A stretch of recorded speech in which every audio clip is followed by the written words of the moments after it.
مستند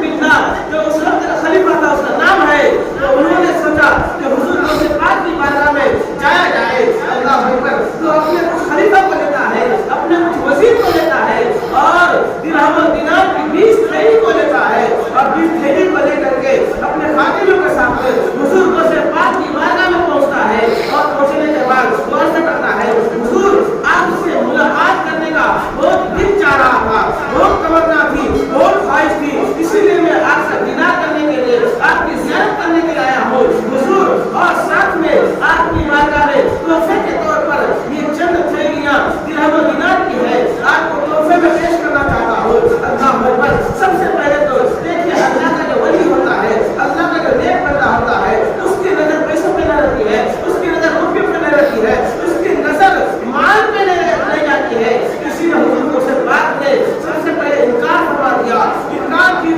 کیا، تو اس نے اصرار پہ اصرار کیا، اصرار پہ اصرار کیا، لہٰذا حضور کو سے بات نے جب اصرار کرنے کے بعد انہوں نے اصرار کیا تو حضور کو سے بات اس مسیح کو حضور نے اور فرماتے ہیں ٹھیک ہے، جب تم اتنا اصرار کرتے ہو لاؤ 2 تھیلی میرے پاس لاؤ۔ 2 تھیلی کو لیتے ہیں، دیکھیے بہت ہی غور کرنے کی بات ہے، 2 تھیلی کو لیتے ہیں اور 2 تھیلی کو چھوڑتے ہو۔